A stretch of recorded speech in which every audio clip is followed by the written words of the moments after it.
JFK files revealed Dallas cop shot by Lee Harvey Oswald may have been the real gunman.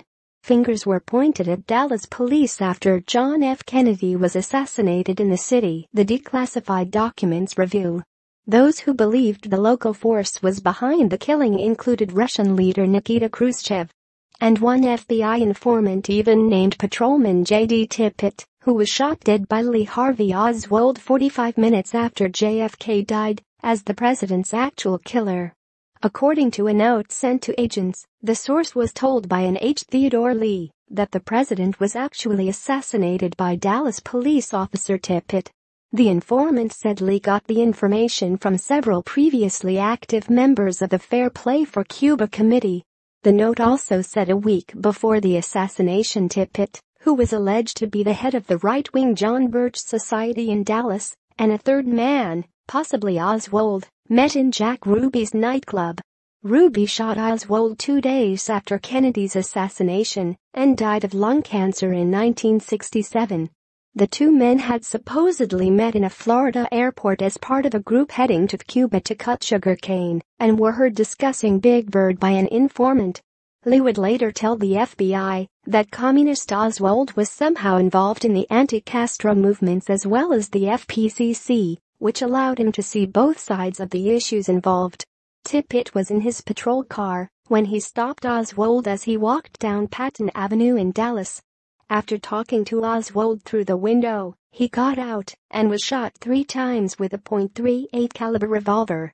An autopsy showed he then took a bullet to the right side of his temple as he lay on the pavement. However, the suspicions about the Dallas police were not confined to the U.S. CIA notes of a May 1964 conversation with Khrushchev said the Soviet leader did not believe American security was so inept that the president could be killed without a conspiracy. He believed the Dallas Police Department was an accessory to the assassination, and the CIA source got the impression that Chairman Khrushchev had some dark thoughts about the American right wing being behind this conspiracy. When the source said Oswald and Ruby were both mad and he acted on his own, Khrushchev said flatly that he did not believe this.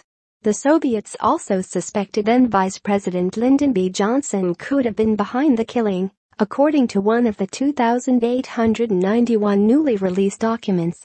In a note from December 1, 1966, FBI Director J. Edgar Hoover said he was aware a U.S. mole in Moscow was saying the KGB was in possession of data purporting to indicate Johnson was responsible for the assassination. It came as the Kremlin feared it would be blamed for the president's death and face retaliation. The details emerged in a message to the White House called Reaction of Soviet and Communist Party Officials to the Assassination of President John F. Kennedy.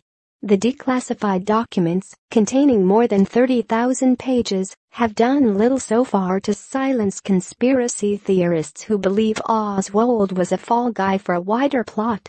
One document from 1975 contains a partial deposition by Richard Helms, a deputy CIA director under Kennedy.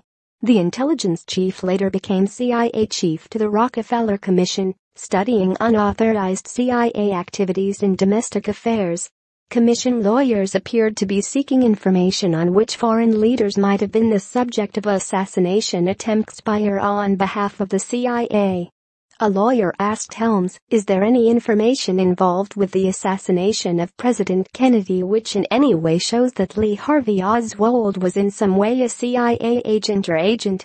But the document ends short of his answer. The papers also show Helms, who later served under the administrations of Lyndon B. Johnson and Richard Nixon, claimed that Johnson used to say Kennedy's killing was an act of foreign retribution. Helms said in a deposition, President Johnson used to go around saying the reason President Kennedy was assassinated was that he had assassinated President Diem. South Vietnamese leader Ngo Dinh Diem was arrested and killed just weeks before Kennedy during a U.S.-backed coup.